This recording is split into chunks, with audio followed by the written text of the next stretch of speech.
This is what has been called the super panel.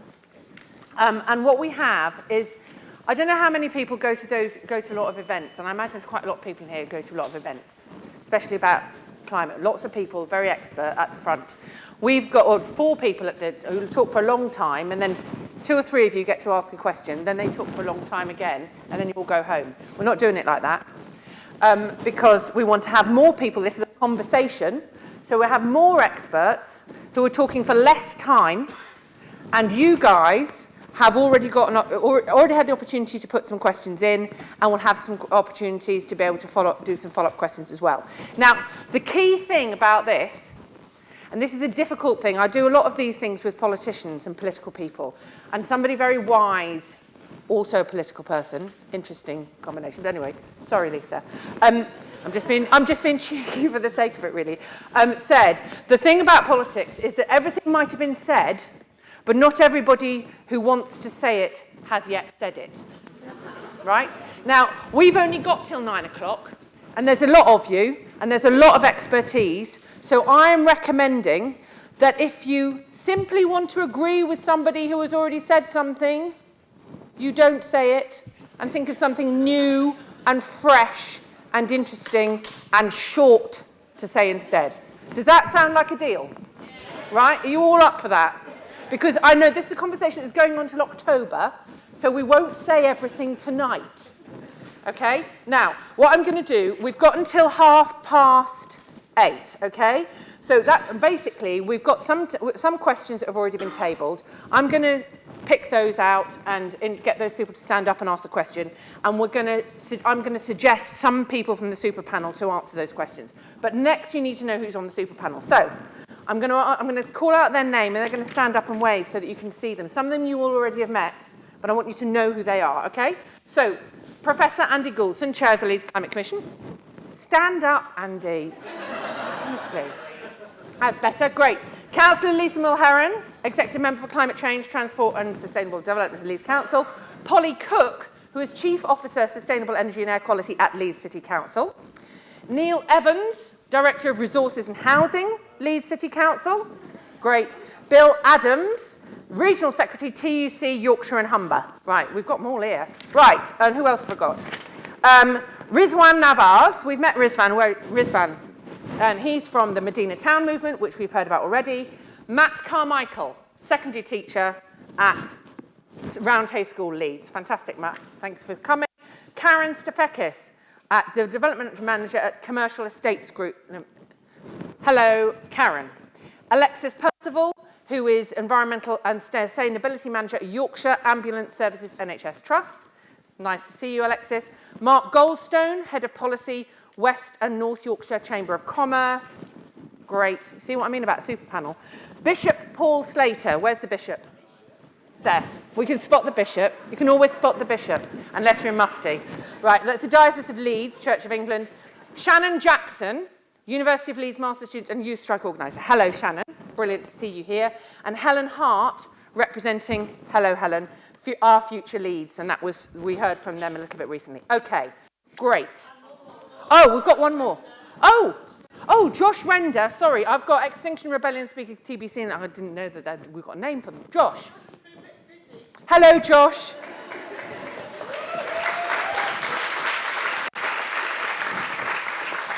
I hope your activities have been successful yesterday, today, and for the rest of the week. Great. And we want to hear more from you. Right. So I've got some questions. First question, would you believe that I chose? I thought this is a really good question. Unfortunately, Kerry Harker, who posed it and presented it in, can't be here, but I'm going to ask it first because I think it's a good way of us kicking off this conversation. How does this become the genuinely whole city conversation that it needs to be? Now, I'm going to start that with Bill. Bill, could you, we've got a microphone for Bill. Just quickly, what do you think we need to do to make sure that this involves everybody, not just the people in this room? And do you want to stand up so people can see you?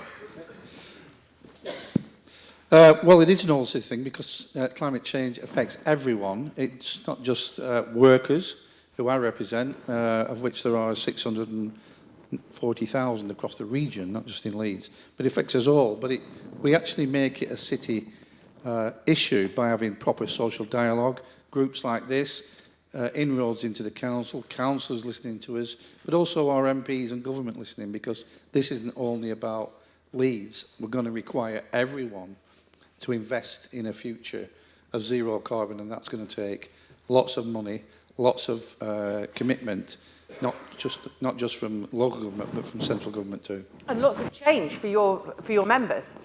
Yeah, absolutely. Can I also ask Shannon, what do you think we're going to be able to do to be able to make it a whole city conversation? No, don't shout. There you go. Thank you. Okay. Yeah, no, so I guess the thing that I wanted to say was that I think we need to start talking about climate in a way which, like groups like XR have done, where it feels immediate and it feels like it's we need to act now. So, for example, the council has put the active transport strategy under the public health department, which I think is really good.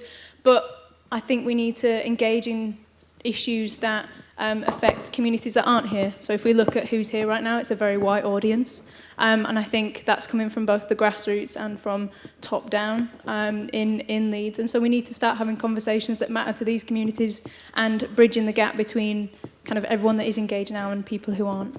That's great. Can you just pass the microphone to Helen? Well done. Helen, Shannon set a really good challenge on that. So what would be the things that would give that conversation meaning for people who aren't here, who haven't spent a lovely Leeds evening in a lecture theatre talking about the end of the world? I think it's really a case of get out of the lecture theatre and get out there and talk to people. We got a phone call, a message through from Ed Carlisle saying we've got the Beeston Festival on. Can someone come and talk about climate? Just pick up some leaflets and go and talk, and you'd be surprised. Brilliant. There's a lot more people on side since we've had all this David Attenborough and everything. So actually talk to people about it. Great. And when you're on the bus and you hear someone grumbling about the detour because of those awful Extinction Rebellion people blocking, just say, well, we've got the council sort of on side, but we need the government on side, so we've still got to push. Just talk to people. It's as simple as that, instead of talking about it. If anyone wants to come to this, there's actually an outreach session, and we're having a pre-planning session where we want people from other communities to come and join us. Talk to me later about it. Great, that's fantastic. Can you pass that to Rizwan? Rizwan, what would you say? Because I mean, I'm not being funny, but people have pointed out this is a very white audience. You are a rarity. Can you explain what we need to do to change that? I think you need to talk to people. You need to connect with them. You need to find points, ways of how to sort of connect with them. And this is why I sort of come from a faith perspective. So in terms of the Muslim community in Britain, I've just looked at the figures. Let's say Leeds Greater City Region, Leeds City Region, about 3 million. People, say 3 to 5% Muslim community. That's what, 100,000 people in this region. There's about 40 plus mosques in the region. We've already engaged with some of them and tried to get faith leaders to educate people, raise awareness. But the key thing, and this is sort of for the long term, getting people to change their mindsets in the long term, is actually it's relating that, and I guess it's true for all faiths, it's relating this issue to scripture. And of the scriptures that I've looked at, the Quran in particular has a lot of references to nature. And on the basis of that, we've actually, not me, but not this organization, but there is an Islamic Declaration on Global Climate Change. I guess most of the Muslim community are not aware of this. So it's getting these messages across to say why this is important, and statements in here where you can actually talk to people on their sort of at a level where they can understand. So it's I think that's a key thing. That's fantastic. Right, I'm going to go to. Thank you so much, Rizwan. Now, Jafim Vogel. Is Jafim Vogel in the room? Have I pronounced your name right? I'm really sorry if I haven't. Brilliant. You've got a question. I have. It's kind of been raised, so I'm going to play to your rules and slightly change the question, if that's okay, in the interest of not repeating. So I'm wondering, how far are we willing to go here? I'm really glad to see this willingness for change, but it sounds to me like it's kind of easy and doable, but we know that there's really difficult challenges ahead, and some of them haven't been mentioned. Consumption was sort of it's not really in there. that's more than double the emissions from within the city come from consumption. What about the airport? The airport is being expanded while we're declaring a climate emergency. How is that, how does that square? So can we start talking about the difficult things now, not in 10 years? And can we start talking about how the needs of the people are being addressed? That's fantastic. We have got another question on aviation, which I don't want to miss. So can we focus on that issue that you've raised, Jafim, about making sure that everybody is involved in that, and that we are making sure that some of the tough choices are clear in what the Leeds Climate Commission is going to recommend? So this one's actually to you, Andy, because how will those transformations to a zero carbon Leeds? I mean, a lot of people are just thinking, I've got to get the kids to school, I've got to get to work, I've got to get food on the table, I've got to make sure that everything, the bank balance adds up. That feels like a lot of pressure. And then you tell everybody they've got to do something really difficult, they're going to say, I'm going to leave that till later. Mm-hmm. So I think there are two aspects to that. One is that climate change can't stay in a silo. It needs to be kind of mainstreamed into housing and energy and transport and all the other areas that really affect the quality of people's lives. And that will reach out into other areas maybe that are less concerned about climate. The second is that I think we need to see climate as a way of helping us to become the city that we want to become in a broader sense, not only about climate change. And that means, equity and inclusion, and it needs kind of resilience and vibrancy and all of the other elements. And so we need to see this as a kind of catalyst for broader change rather than a little silo that is just going to be involved with energy efficiency and low carbon and, stuff like that. But Jafim pointed out that thing about consumption. I mean, the reality is we've exported a lot of our emissions, haven't we? And then we bring them back in the form of cheap clothes and iPhones. Yeah, I mean, some of us were at a Yorkshire Water Conference earlier and talking about this kind of thing, and someone said, what's the most radical thing you can think of? To me, the most radical thing I can think of is for middle class and more affluent people, high consumers, to realise that more consumption doesn't make you happier. And the value shift that would come from that to say, invest in time, invest in quality of life, don't invest in, accumulation of more and more stuff.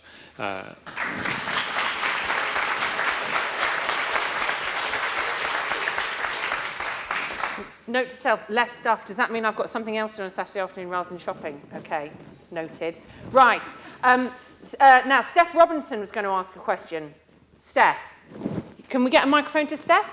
Yeah, my question is, what's Leeds Council doing to demand more resources from central government to deal with the climate crisis? Well, the big national policy gap. Councillor Mulheron, there is so much we can do here in Leeds, but ultimately there's quite a lot of stuff that you don't have the powers and resources to do. So how do we get them to change their minds? So there's a whole raft of things we're asking central government for. First of all, to actually give us the power to actually run our own public transport, to have... So one of the things we've asked for devolution is actually to enable West Yorkshire and the City region to be able to control affordability and reliability of public transport, to be able to design routes, to know where those buses are going to be going and to be able to serve all of our communities. Currently, we don't have that. We also need to have the power from central government to be able to ensure that volume house builders have to build houses that actually meet the sort of design guidelines that we'd like them to have to be the most energy efficient. And to require them to actually ensure that we have new housing that is designed to ensure people can walk, cycle and use public transport. So when we have new housing that's built, we don't actually have the powers to make a new health centre be built alongside it. Wouldn't that be great, actually, so people can actually walk to the doctors rather than have to jump in a car and drive or get a bus? In my area, people are having to get a bus. It takes a 2-hour round trip for a person who's not able to get in a car to go to the GPs and back again. That's not acceptable. That's not actually going to encourage people to walk and cycle and use public transport. Great. There's a whole load of other stuff, but I'm conscious that I'm probably speaking too long. Thank you very much. For a final thing, actually, one more thing. One final thing, sorry. Well, I've got the microphone very, very quickly. Public services, actually, to be able to invest, we need central government to recognise that local communities and local councils need that investment. We've seen our budgets slashed over the last 10 years, and actually to have more resources in local areas to be able to invest in all of these things that we want to see, we need to see that stop and be reversed, and for the 66% of our government grants that have gone in the last 10 years to come back so we can actually put that money into our local communities. Thank you very much, Councillor Mulherring. Now, what you also need to know, just to by the by, is that one of the Leeds MPs, Rachel Reeves, is convening via her role in Parliament a National Climate Emergency Citizens Assembly, and we need to make sure that the voices here get there so that they can set up a whole set of recommendations to national government. So the things that Councillor Mulherring has talked about is not just her saying it, but it's loads more people too, including the citizens.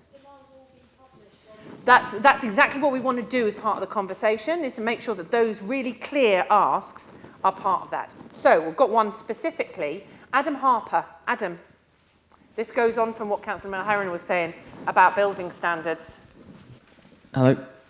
I suppose my questions now become more of a challenge to the council, given what the council just said. So the Minister for Housing back in the autumn basically clarified that councils can now set their own energy requirements for new housing when they grant planning permission. So my challenge to the council is, why do you not now go ahead and ask for passive house for all brand new build housing? Because the government is now saying that councils can once again set their own energy standards. Okay. Now, the great thing about these kind of audiences is that most people seem to know what passive house is, but just for the people who don't, it's like super high energy efficiency, which means that you don't actually need to have any heating broadly. Would that be fair? Yeah, yes, probably. Yeah. So Neil is going to explain. So two-part answer to this. So it's true we have some flexibility, but in fact, a revised clarification came out in March of this year, which, if I will read out, actually, local authorities can set energy performance standards for new housing or the adaptation of buildings to provide dwellings that are higher than the building regulations, but only up to equivalent of level 4 for the Code for Sustainable Homes. And that's paragraph 012 reference, so. So actually that is the true position, that actually we aren't able to do passive house as a part of the planning policy. What we are able to go is around about 20% higher than the building regulations, which is actually already one of our policies which we are moving on. But I'll be a bit more direct than that and say, well, if the government took it away, would we do passive house? And I think I'll be blunt, I think at the moment we probably would say not, because actually I think the industry is not mature enough at the moment to kind of give us a position where you're really getting value around what you're trying to do. So you're chasing perfection, and it's costing you a hell of a lot of money to just squeeze out that final few percent. So at the moment we are building we've built 1,000 council homes. We're trying to build more. We've really tried to sort of squeeze it out on a few of our projects, and it's ending up costing us a fortune just to get that extra bit. And we're trying to do that in the context of 100 people bidding for every council house that we let, 1,600 people going for 20 council houses which we built, and actually money is important. So we really want the highest standards, but I think until there's a time when we get things like off-site manufacture, which gives us passive house in a way which that extra few percent isn't costing us a fortune, we can't really go with it as a policy. Okay, thank you, Neil. I think what's also interesting is that them taking away something is different from them putting the regulation in. So if they'd said, set the bar higher to everybody would have to do it, and that might indeed send this message to the market that you would get the standards and the quality at a price that you can afford. But you don't have that. They just, oh yeah, no, do what you like, which is not quite the same as do the best you can. Do you see what I mean? So sometimes government says one thing and does another. What a surprise. Right, so Mark Sturgeon. Mark, you've got a good question. Who's got a microphone for him? We're good. Hello. Yeah, so I think everyone who's sat here will be encouraged by what's been happening over the last few months. There's been a real sea change of attitude, a lot of things happening in policy, and that's fantastic. However, on my daily existence, I talk to a lot of people, and I still find a lot of people, especially at my work, couldn't care less about climate change. And just a conversation in the canteen or the coffee room, the amount of frivolous flying and driving that I hear about on a daily basis is sickening, to be honest. And the question is, how do you think we can get the serious message across to the people who just do not care when they're being effectively told by the government and given carte blanche to carry on as they are with the way that they travel and holiday? We spoke about consumption, we spoke about food, mainly travel and holidays, the construction of Heathrow, mixed messages. They're just going to use that as an excuse to carry on as they are. Yeah, it's hard, isn't it? Bishop, if it's really tough, ask the Bishop. Thank you. I mean, Rizwan has already talked about the faith communities having traction in local communities, and you know, all the major faiths, if you look at their scriptures, there's real encouragement for caring for the earth in there. And we've already started in Leeds getting together all the faith leaders for a taster on carbon conversations. And what we want to do is to actually roll out carbon conversations across the city. You know, and I'd like to just see hundreds and hundreds of banners outside faith buildings saying carbon conversations here, come and talk about this. Now, you know, I can see that some people are just going to ignore that. So I think workplaces are, again, you know, places where we can actually start to engage with people who hitherto have not given this a thought, really. Great. Well, I was going to ask about the godless, and funnily enough, the reason why I was going to ask about the godless, I was going to ask Alexis, not her making any observation about your position whatsoever, but as a businesswoman, can you explain? Can I just say, I mean, we expect that faith communities to actually reach out into their local communities and encourage anybody to come, faith or no faith, to do carbon conversations with us. So it's not just for the people of faith, it's for everybody. Great. Okay, Alexis. So I'm a sustainability manager by trade, and I have these conversations on a daily basis. They're a nightmare. And I completely understand everybody sitting in this room going, how do I communicate with somebody who just loves to jet off to the Bahamas every summer and say, why don't you think about maybe going on a train journey to Europe, and them just going, I just need to be on a sunny beach.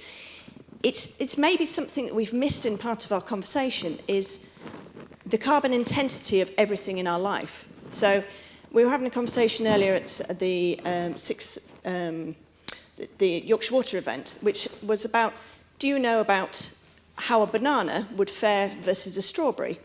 And a strawberry that is grown in a very intense, heated greenhouse would be more carbon intensive than something that's come on a slow boat from the Caribbean. And if we don't have that conversation with somebody about actually getting on an aeroplane will cost you your carbon footprint for the year, nobody knows. So maybe we need to start with that conversation with transport networks, with food suppliers, with sitting in an office and going, oh, it's like looking at a calorie counter on the back of a packet of strawberries, or looking at the back of your rail ticket and going, do you know, this has cost me this much carbon to have this. If I went and ate lentils rather than a strawberry that's come from a greenhouse, I actually would have saved my carbon. And if we all had a carbon budget and said in our own head, we're going to limit ourselves this year to 11 tonnes, and next year we're going to be 10 tonnes, but we're not going to fly, so we're actually getting down to 7 tonnes, you can have those conversations and you can have the challenges, you can have the communication.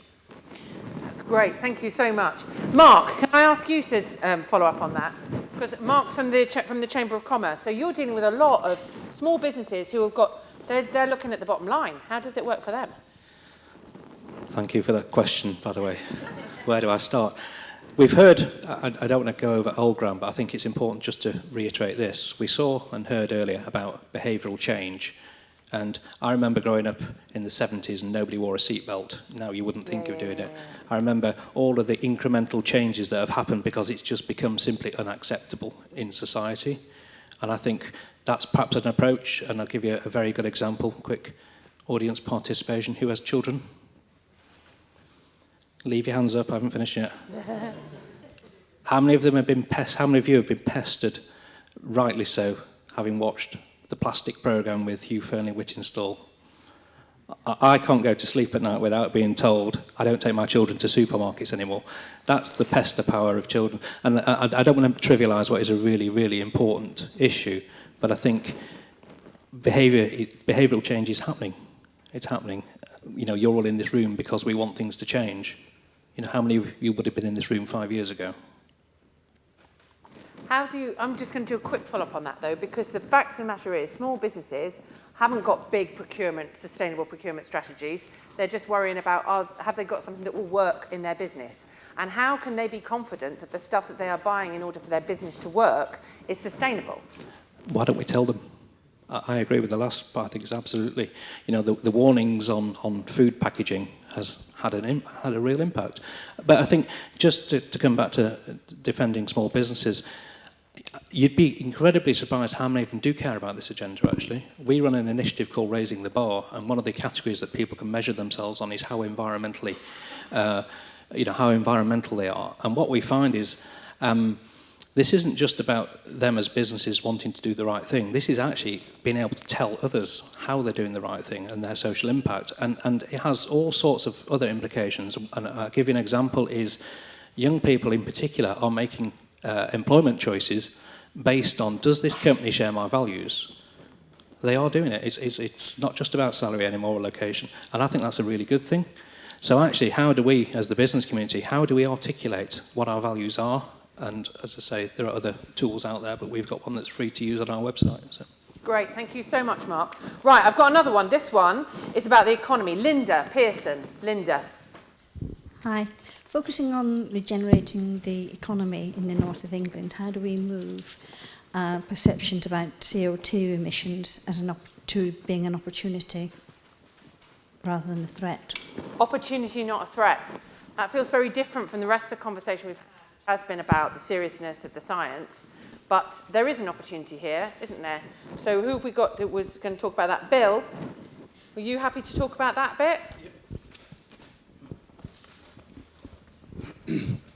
Thanks for the question. Really important one, I think, because currently across the region, I can't talk for Leeds, but across the region, we have something in the region of 30,000 direct jobs. People who work in energy, glass production, chemicals, steel, food and beverage manufacture. Those jobs are all already at risk from the Paris Climate Agreement. And if companies and organisations don't put in changes, then people will be losing their jobs. My view is that technology and science will greatly affect what happens in the next 10 years, because there are different processes for using energy, for example. It's probably going to take more time than we've got to bring out a completely renewable system. Therefore, science has to get us over the period where we can still burn fossil fuels but capture them and store them under the sea for a limited period. Otherwise, people are going to lose their jobs. And people who work in these industries and people who work in industries right across are going to be affected. They've had 40 years of being excluded from the debate. And so what we're trying to do, and we're working with Andy and Leeds University and the councils and the local enterprise partnerships, we're trying to create a system of social dialogue, which is very evident in places like Germany, where we have a complete shutdown of coal and nuclear production in the next few years. But we have to think about the people that work there and their livelihoods. And so we need to be talking to government, we need to be talking to authorities and employers. And I think one of the things that will have to change is the constant upscaling of the need for profit. We're all going to have to change that. Workers are going to have to accept that they can't always have higher pay. People, consumers, are also going to accept that they may need to cut back, but science and technology will cushion that blow if we have the right investment.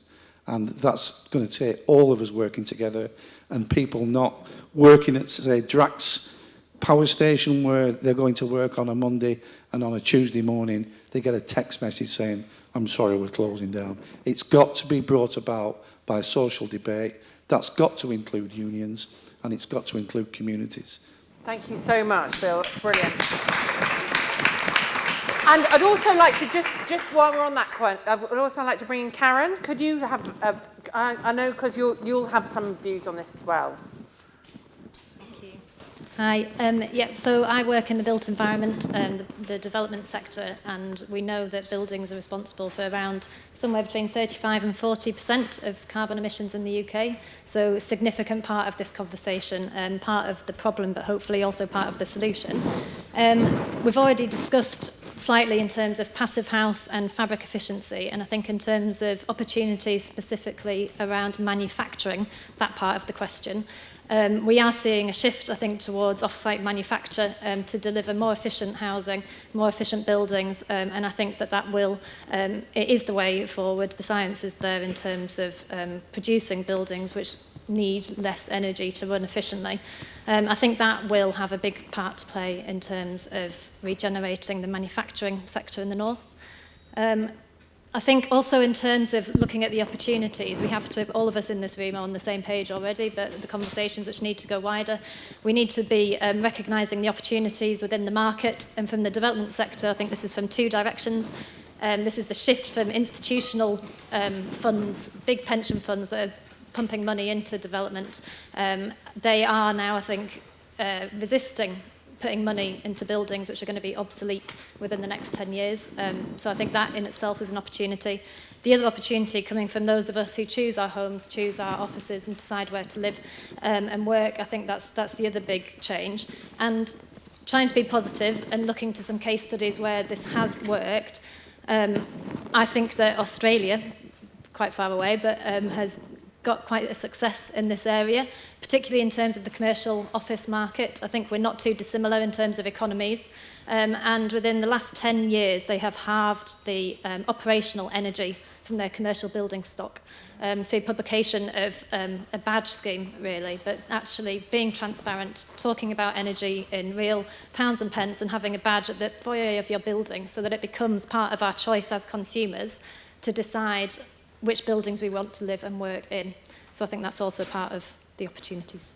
That's really great. It sounds like we start to get a conversation which might like punch outside of the sort of climate bubble, because we're talking about jobs, we're talking about skills, we're talking about safer, warmer, healthier homes, and the kind of things that people will kind of go, yeah, and I'd like a bit of that.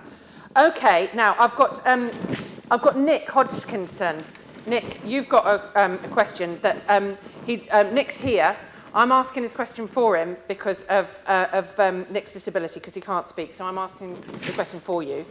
Why have emissions from aviation been excluded from the roadmap, particularly in light of the proposal to more than double the number of passengers flying from Leeds Bradford Airport by 2050?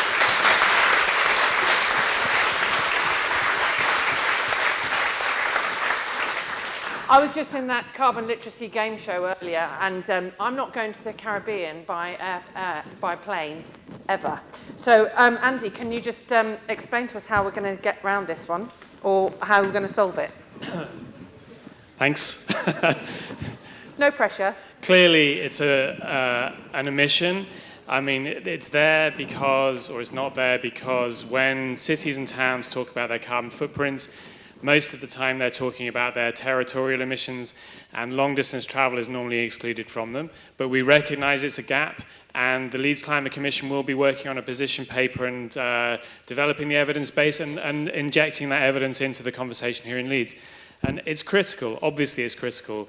And broader consumption issues, there in the carbon roadmap, there are some consumption-based aspects that say, okay, Leeds can do things in our town, city, like reducing meat and dairy consumption or reducing steel and concrete consumption, which would give us an impact outside of our city.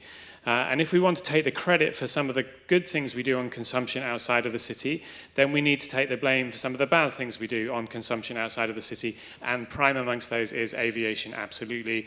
However, I honestly don't know how, I mean, Jeff and I do know because we worked a little bit on a position paper or the beginnings of that for the last commission.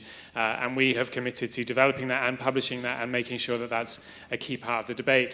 And as a minimum, whatever decisions are taken from here on in will be taken in the context of complete transparency and accountability. And I'm not sure that's always there at the moment, especially on aviation, where it's a massively contentious topic and we need some neutral evidence to guide the way that we approach that.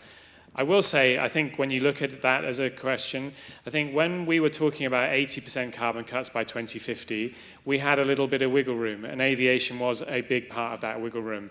Now we're talking about net zero. I think that raises the game very, very substantially for what would have been the residual carbon emissions, aviation in particular. And you know, it's a good thing that this is coming forward in the city now, because the sooner we grapple with it, the better, right? So. Great, Shannon. Have you got some thoughts on this one?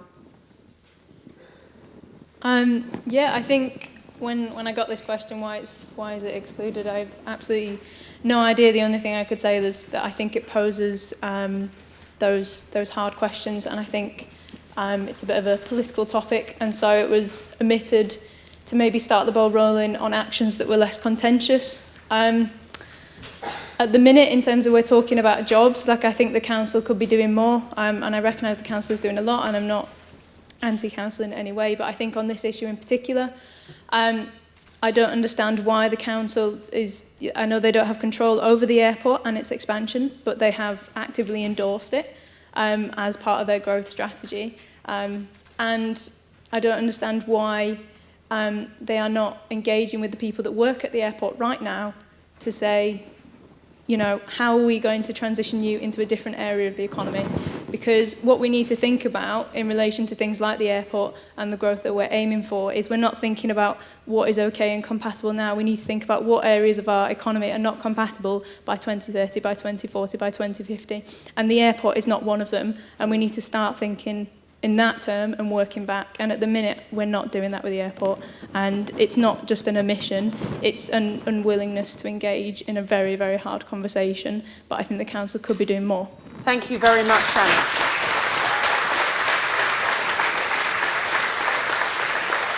So Jonathan, pitches. You've got a question. Where's Jonathan? He's right at the back there. How do we continue to motivate ourselves at a personal level when the big international players such as China and the USA appear to show no interest or action on climate change? Now, this is a question I get in the pub all the time, and I'm going to give it to you, Helen. Okay, so I think the first thing is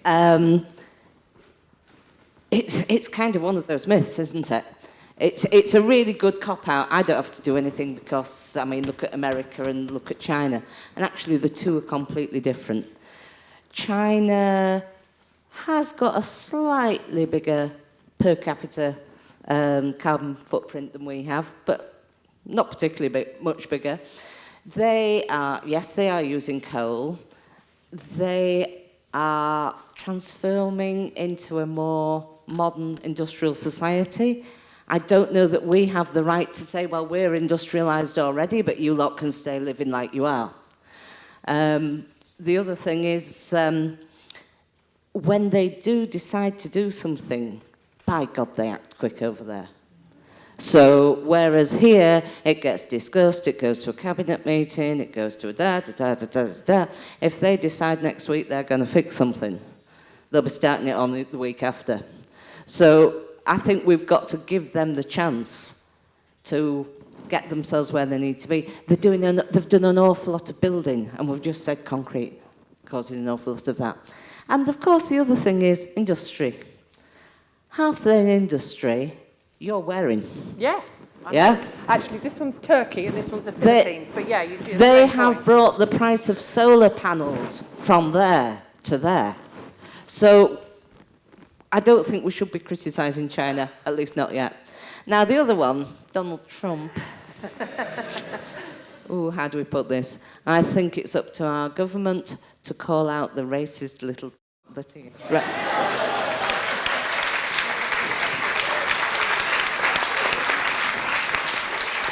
And I'd also like to hear from Josh on this one. Josh, what do you think we should be doing? Because people do feel a bit... I mean, Helen's made a very good case. What do you think? Yeah, well, likewise, I hear this one a lot. I hear this argument a lot. I think there's several problems with it. Helen's touched on a few of them. China is leading the world in renewable by far. They're also leading the world in reforestation and afforestation. Their investment is more than the rest of the world combined at the minute in renewable energy. And also, we've got to remember that they're a poor country going through the earlier stages of development. And what matters for peak warming is cumulative emissions. So all the emissions that we've produced historically, Britain's got the highest per capita historical emissions in the world. Europe and US historic emissions dwarf anything that China has emitted. And all that embodied energy has built our economy and is the foundation of our wealth and our privilege that we have now. So if the commitment to equity in the Paris Agreement meant anything, we would be building their renewable infrastructure for them. But that's not going to happen, is it? But also, I think it just, the issue of why, also the question was, why should we do anything if they don't? I mean, obviously the US is a different picture. The Republicans are just committed to concentrated wealth and corporate power and dismantling any kind of protection for the environment as quickly as possible. However, let's just grant that that's the case, or let's argue that they change and an energy transition isn't possible, and we do end up with, large degree of warming. I think that question comes down to a misunderstanding of the nature of the predicament that we're in. And this is not helped by a narrow focus on CO2 emissions, because climate change and CO2 emissions are just one symptom of the problem. We live in an economic system that is deep into overshoot by just about everything that you can measure. So if you look at the ecological footprint accounting, currently the world system is it's using 1.7 Earths worth of resources every year. So that's not just what the environment can assimilate in terms of pollution, that's also non-renewable resources that we rely on that are being depleted very rapidly. It's the natural resources that we rely on for our food. If the rest of the world does continue on as it is, what are the consequences going to be for us? It's not a choice between continued business as usual and action on climate change. It's a choice between choosing to try and have a controlled contraction of our ecological footprint or letting nature do it for us, which won't be enjoyable. So the things that we need to invest in, like local food, local energy, are things that we will need even more if things get really bad. So that's the reason why we should be pursuing local action. Thank you so much, Josh. That's brilliant.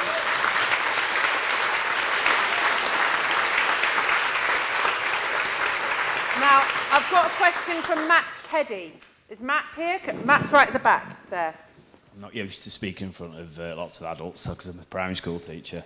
But bringing me on to that, what are we doing to educate children through practical activities? Because we all know how persuasive children are. They can make you do things that you wouldn't even think twice about that it's ever going to happen. Anyway, I know that they can... If you persuade children to do things, I think even the most stubborn granddad can get making eco-bricks or something like that, whereas under no circumstance would he have ever believed that he would be doing that with his grandchild at 6 years old. So I think we should be working with children to actually educate them and make them be persuasive and change people's habits. That's fantastic. The reason why I chose that question, there were lots of questions about kids, but I keep getting asked this about, what should we do about education and so forth? And I say, I can't wait for the climate strikers. Much as I love the climate strikers, I can't wait for them to be in power.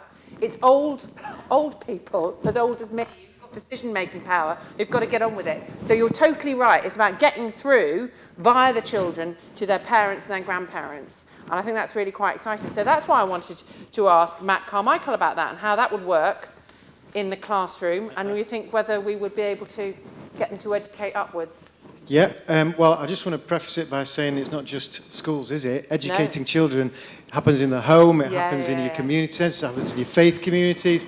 So all of those people need to be involved. But schools have, you know, a huge job. And really, ultimately, what we do in the classroom is empower children in a multitude of different ways, isn't it? And now we need a massive focus on empowering children to know what is going on in their world. And I think there's a massive challenge there for schools because we are not really educating our children properly about this climate emergency that we're in now.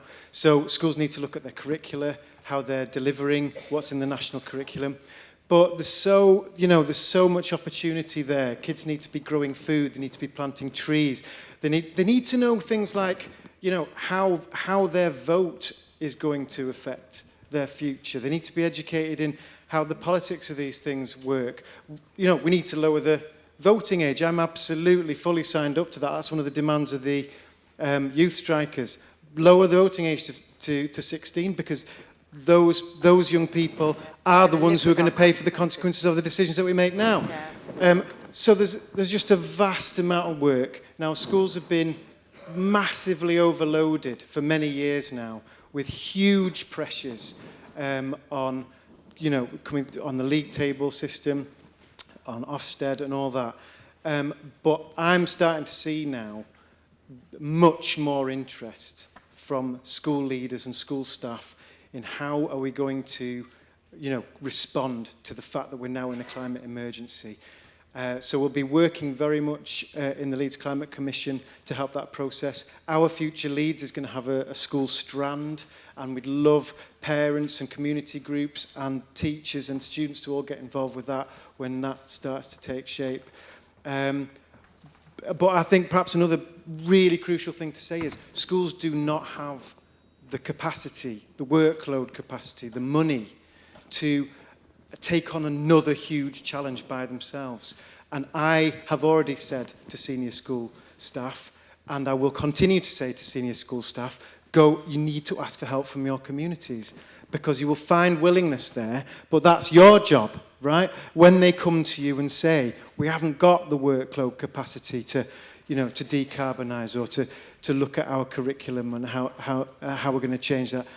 When they ask you for help with those things, are you going to be there to support schools to do those things? That's great. Thank you so much. I'd just like to say, I run a network of local authorities who are making the commitments to do this, and I know that the officers and the councillors are calling us up saying, we are making this commitment because our own children are demonstrating against us outside the town hall, right? So that is a literal movement. That is why the school strikers are so important, because there's nothing worse. First they're outside the town hall, then they come home, they're all over Insta, and then they're going to tell you about what a fabulous day they've had, telling you how bad you are. So that's always a good way of creating political pester power. Now we've got Amanda Seams. Amanda, have I pronounced your name right? Amanda, great. You've got a question. So my question is, what steps are we taking to support every resident of Leeds being able to safely travel by foot or bike to their place of work or education? And just as an example, I work upon the Leeds Ring Road near Leeds Lawnswood Business Park. Thousands of employees, most people drive. It's considered a very dangerous road for cycling, and my daily experience confirms that. It's also a very heavily polluted, noisy and unpleasant road for walking. So most people think, it's a minority to cycle, most people think you're quite crazy for doing it. So how can we change some of those things? Also Lawnswood School as well. Councillor Mulherrin.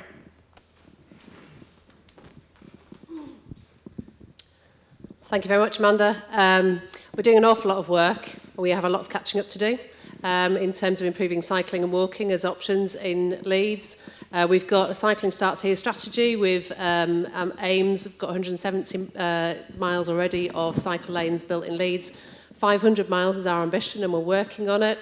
We're already improving and increasing the amount of that that's actually segregated cycle lanes, which I think is a huge, huge difference. Somebody who is not a very confident cyclist, actually not having to run the gauntlet with buses and lorries on the main road actually is a significant difference, actually.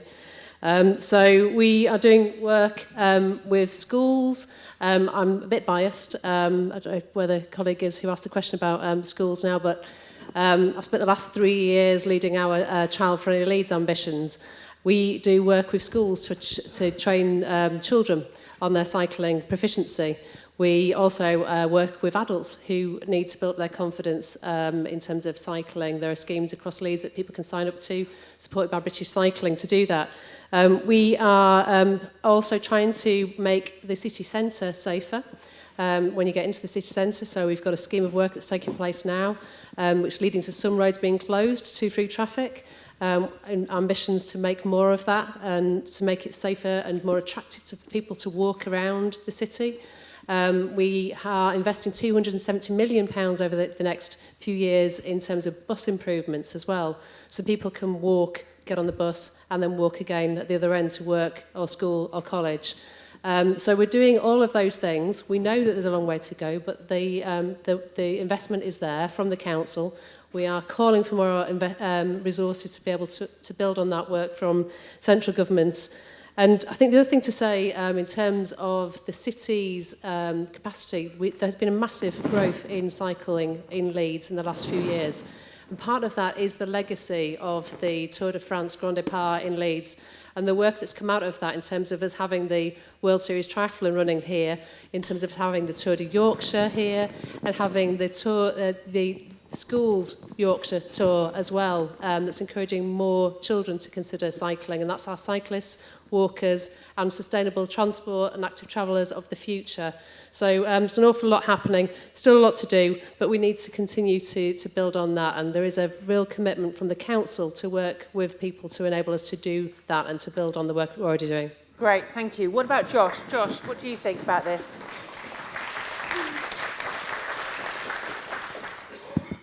Yes, I know the council's fairly limited in what kind of structural changes they can make and things like that. But I would like to see much more pedestrianisation, perhaps closure of roads just for certain days, like has been happening across lots of cities in Europe, move towards more permanent pedestrianisation, and trying to eventually quite rapidly shift the infrastructure so that we've got better public transport, but also things like, and I know the council doesn't have any control over this, but structural changes to the economy so that people don't have to be coming into the city every single day. You know, one of the things that would be a big help in reducing our impact would be reduced work hours, a shorter work week. You know, several studies have shown that a much shorter work week could have a big impact. You know, a lot of economic activity is frankly extremely harmful and not necessary. It's all in pursuit of more growth and more profit. If people had less money but more leisure time, things like basic income so that people don't have to be working 40 hours a week, those kind of structural changes are the real big impact things that we should all be pushing for. I'd like to see the council supporting those calls even if they can't make the changes themselves. That's great, thank you. Interestingly, in the Olympics in 2012, everyone was so freaked out in London about having all the crowds that they all stayed at home and worked from home, and people got used to it. And that's actually meant that the income for TfL, Transport for London, has gone down because people have got used to doing remote working, and therefore there is less pressure. It doesn't feel like it, frankly, sometimes, but there are fewer journeys because people have started to do that. Now, it's not the same as in the universal basic income, and it's not the same as a 4-day week, but it is interesting how some of those things can flex. Right, our last question, and I am slightly over, but I'm going to just go with it. What, Paul Weatherly, who can't attend, so this is the last one, what part will tree planting in the city play in reaching the 2030 target? Now, that's first for Polly. Hi. Well, I think we need to be realistic in terms of there are certain technologies that aren't going to reach zero carbon by 2030. So if we want to be net zero, there is going to be an element of offsetting that will have to play a part. So something like, for example, our gas infrastructure by 2030 in all our homes is unlikely to be replaced. So there will be an element of offsetting, and at the moment we're looking strategically across all the sort of city, looking at things like the flood alleviation schemes and seeing what we can build in. So I think it will have a key part to play, but amongst in a kind of balanced way. Great. And then can we have briefly Rizwan, sorry. Yeah, so I'll probably wear my scientist hat here because I've done research over the years looking at disappearing green space. So we all know that green cities are great cities, but unfortunately there are worrying trends. So a study done about 10 years ago looking at gardens shrinking, gardens disappearing. Recent study looking at green spaces attached to schools, again because of pressures, school numbers, etc. Those spaces are shrinking, disappearing. So on that front, I'm a bit sort of pessimistic in terms of what's happening to urban green spaces. And again, from Medina Town Movement, it's engaging with certain communities and trying to understand what the pressures that they face. Certain communities are sort of, in terms of green space, struggling to retain those green space. When you look at this spatially, there are swathes of areas where green space is disappearing quicker. Understanding that, why is that happening? In terms of the second part of the question, the effect that trees have, we know that trees are good, and I've looked at globally, date palm trees, for example, in the Middle East can have a huge impact in terms of carbon sequestration. Very recent research is showing, this is a bit controversial now, but I thought this is a great platform to share this. This is a conversation. So very recent research is showing that what carbon emissions are definitely obviously a cause of global warming. There's actually something we're looking into, which is the loss of earth insulation. So it could be, this needs a lot more investigation, but I have published a study where it's a two-pronged attack on the earth now. So we've got carbon, the fossil fuels act as insulation. So they're actually insulating the interior of the earth's heat from rising to the surface. So that could be a contribution to the global warming we're seeing, and some early studies suggest that that is the case. And if that's the case, then carbon sequestration techniques like planting trees and stuff is great, but we might need to put those sort of fossil carbon back into the places where it's actually taken from. Fantastic. Thank you so much, Rizwan. Thank you. And can I just say, can we all have a big round of applause for the super panel?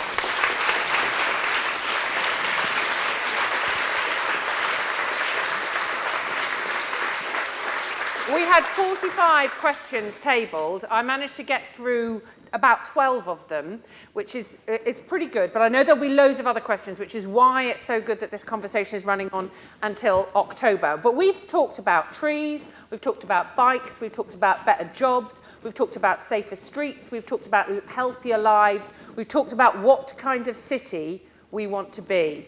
And in those, that's really what this conversation is about. This is an opportunity to reshape our city rather than simply talking about less, but doing things differently in a way that rewards us for the things that we really value, which is time with our families, making sure that they're healthy and safe and secure. So these are the ways that we can all get involved. You've got the questionnaire, and we've got an opportunity to make the video as well, and that means that this is just the start of something. Can we also have a round of applause for you, because you've spent a long time tonight thinking about this and how we're going to do it. So give yourselves a round of applause.